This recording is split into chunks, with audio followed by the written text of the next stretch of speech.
All right, thank you. Our next play is called Thinking Out of the Box by Summer Pliskow.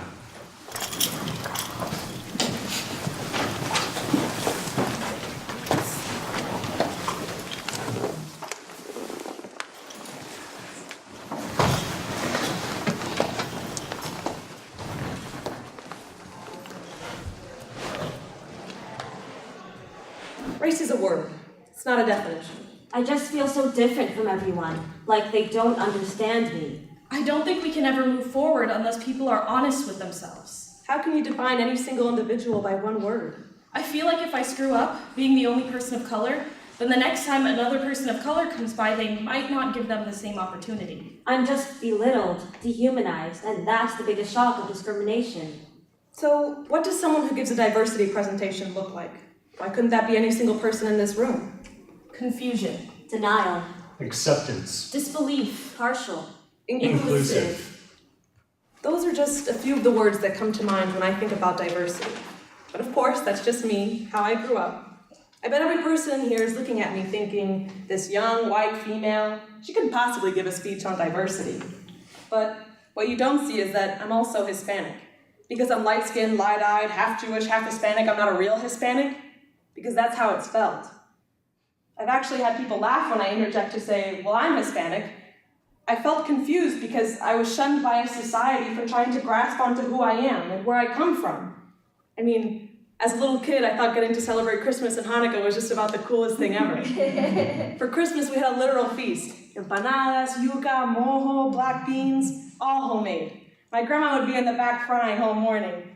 And I remember bringing this food into school the next day, and this girl made fun of me, teased me, saying my food looked disgusting, just because it was different. It wasn't the stereotypical turkey sandwich on white bread. Hey, dollar for a rhyme, it'll only take a little time. Give me a word and I'll spit out a beat. Help a young artist who's living on the street. Williams, Derek Williams, a spoken word artist. He speaks his mind, his heart. It's raw, unfiltered. It's something we don't see anymore in everyday life, but art creates a safe space for conversation. Something I realized through my process, and I continue to realize when I sit back and listen to Derek's words. I mean, listen. They're the subconscious truths in the back of people's minds. I asked him what he thought about diversity in this country, and he beautifully compared it to a pot of gumbo. One big, beautiful pot of gumbo set to boil, seasoned with the history of a people, turmoil, a melting pot of cultures and races, identities, ethnicities, the color of our faces, a melting pot of shapes and sizes, thoughts and opinions of tomorrow rises. I was hesitant at first to speak to you all, but I realized the importance of this event and how much I wish I had this when I was at a university. So this is for all who feel like they don't belong here, or anywhere really, because we've all been there. We're all born human, people of struggle.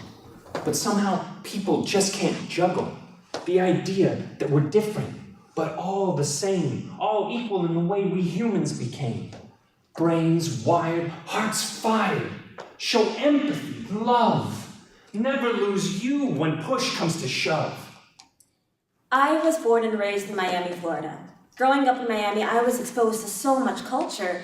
Everyone was different, and I truly felt a warmth, a sense of home, and just like an awareness of diversity in the world around me. Growing up wasn't a challenge. We had that melting pot, that pot of gumbo, we used to say. I was invited to an alumni event hosting a Dej Armand as a guest speaker on the topic of diversity. It was for everyday life stories that were the most eye-opening, opening up to the idea that little things add up. They're just as important. And I was raised by 2 Haitian immigrant parents. A little of their background because I think it's important in understanding who I am. Well, my parents filed for political asylum in the US, saved up every penny, and got on a boat. The crazy part is they got on a boat they knew was going to sink, hoping a Coast Guard was going to find them. Luckily, one did, but can you imagine taking that risk? The Coast Guard brought them to Guantanamo, they filed their papers, and they wound up waiting there for 3 months until making it back to the US. Then they just started from the bottom up.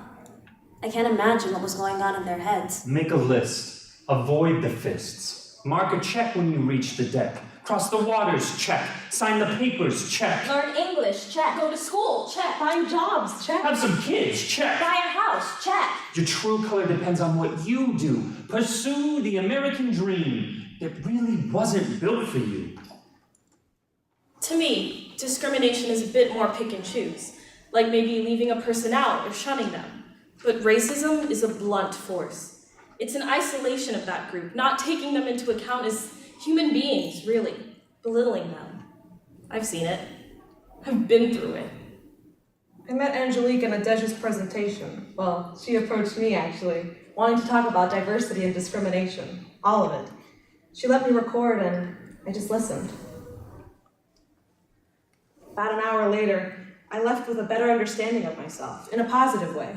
Negativity spreads like wildfire, just radiates from one person to the next. But to find someone who can validate your own beliefs in yourself, make you want to take action, that's hard to come by. You see, I'm the only person of color in my major, and I feel like I've talked about my race more since I've been here than ever before. And I've had to walk on eggshells. I feel like my work is graded harder and judged with stricter guidelines than my other classmates. I don't know, I was just expecting more open-mindedness at a university level, from students and staff. I mean, don't misunderstand it, it hasn't all been bad. Like, living in the dorms has been one of the best experiences. In our common area, we just listen to music of all cultures and eat food of all cultures. We created this safe space to just be, to live, to share who you are with the people around you. A safe space should never be taken for granted. That's something that deserves to be chanted. Why won't you just let me be free? Live in the moment. Live to be me. I had someone comment on my skin color once, like, wow, you're pretty for a dark girl. Do I have to be dark or light? Like, can't I just have skin and move on with it? I just want to be myself. Be me. I'm a student here, learning every day, allowing my brain to be sculpted like clay. But if this is what we teach in our schools, we're denying the future generations the tools they need in order to be people we respect. All I'm saying is, we need to be checked. My challenge really started when I got to the university. I walked onto campus and, I'm sorry, but I have never seen so many blonde people in my life. I mean, it was fine, it was just a shock. There wasn't as much culture on this campus as I thought there was. So, when I got here, I definitely didn't feel like I belonged. No. I had never doubted who I was, my confidence, my intelligence, until I got here. I started being confined and labeled by my race. I was the black girl, and it was really hard for me to cope with that. I didn't feel like I could make any real friends at first. Just within my first year, there were a couple of incidents that happened that just really turned me off from being involved in anything. Like freshman year, I lived in the dorms and my roommate was white and I obviously was black. And she did not even treat me like a human being. Seriously, we had an AC problem one time, she kept the AC cold in the common area, and of course she had to get the RA involved. You know, she actually said to me, "If you're so cold, why don't you put on some more clothes?" I've had a similar experience, and it actually made me realize even more who I was, what I stood for. Speaking to people like Nadej and Angelique allowed me to come home to myself, think about who I am and who I wanted to be. They weren't the same thing. I mean, I always understood the culture and the history inside me. I understood that I was just a beautiful mixture. I had a piece of all my ancestors inside me, but I never knew where I belonged, what category I fit into, what box to check. To society, I was laughed at for considering anything but white, but there was more to me than just one box. I had joined a club my first year, but something happened and I had a really bad falling out. Just one thing after the next really made me feel like I didn't belong here. It took me a long time to adjust to the university life in general. I mean, being raised by immigrant parents, I was the first in my family to attend the university. So I had to really be on top of everything. I had to make sure phone calls were made, papers were signed. I needed that financial aid support, but my parents didn't even know what a FAFSA was, you know? So that didn't make it any easier. What really helped was meeting my friend. Annette Claremont was her name. She was a master's student at the time, and she completely took me under her wing. And we were both chemistry majors, so she not only helped me with my schoolwork, but with the social aspect of it too. She had been through a lot of what I was going through. The voices still haunt me.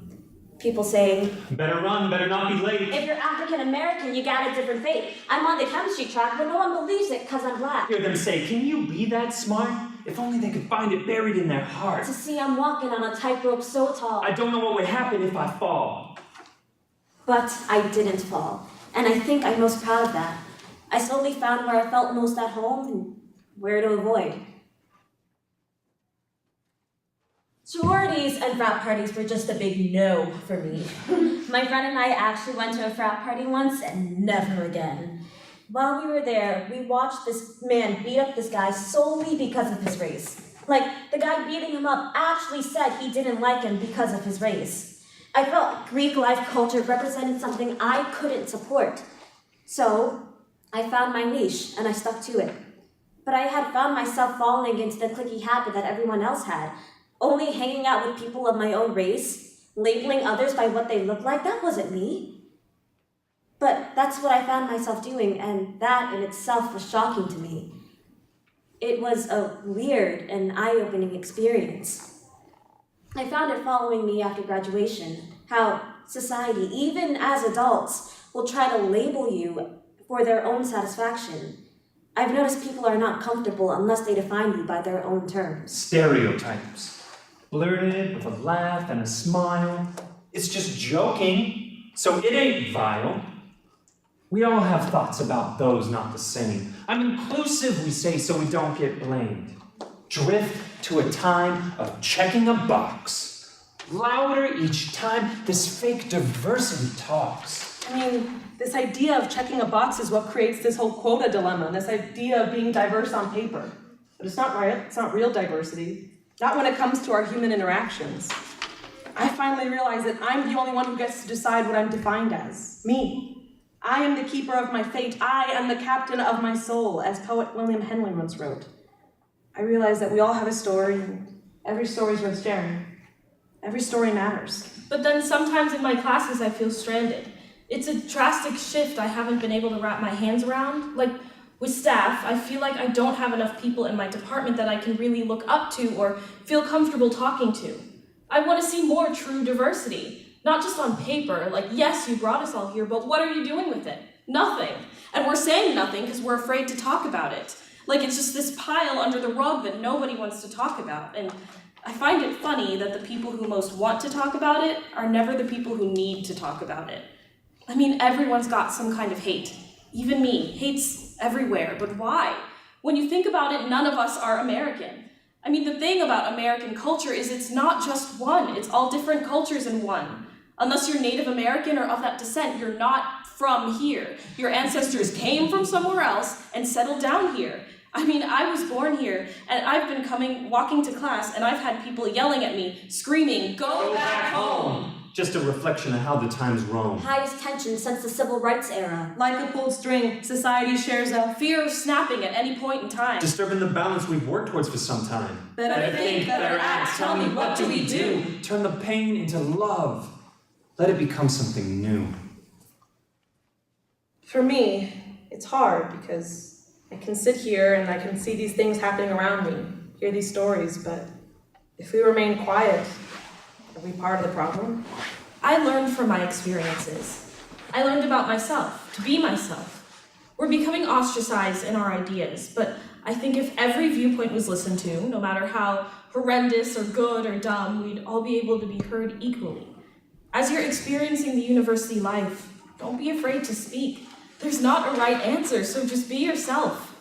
Enjoy who you are and be proud of it. What would I say back then? Knowing and experiencing what I have now, talk about it. Not being afraid to talk about it. But I would say be the change you want to see in the world. I know that sounds pretty ambitious, but how you interact with others really makes a difference. I found that out the hard way. Things people said to me and things I said to other people. Listen. Really? Listen. I did. And I realized that there's a difference between hearing and listening. So listen. It's like they say. Do unto others as you do unto yourself is the golden rule we all forget. Take a stand on the issue. Know where you stand and be informed.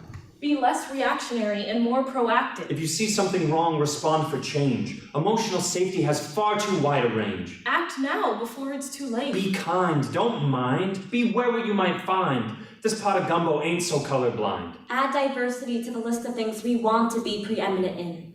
Don't settle. Don't settle. Do what's right. And don't be just another box for someone else to check. One big beautiful pot of gumbo set to boil, seasoned with the history of our people, turmoil, a melting pot of culture and races. But we still judge by the color of our faces. I got to meet each and every one of these individuals, got to know who they are, and they got to know who I am. And that in and of itself is all I could ask for.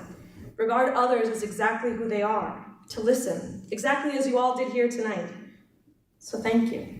Thank you for listening. And before I go, let me ask you this. How can you contribute to your community so that every single member feels liberated and safe?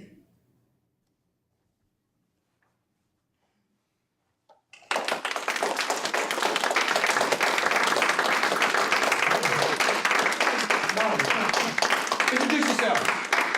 Okay. All of you. Including them? Summer, go first. Hi, I'm Summer Pliskow. I just wrote the play that you saw. I'm Mallory. I was in the first play. Hi, my name is Michelle. Both plays. I'm Dahlia, both plays. Hi, I'm Ken. That's that. Hi, I'm Chrissy. I was in this one. That's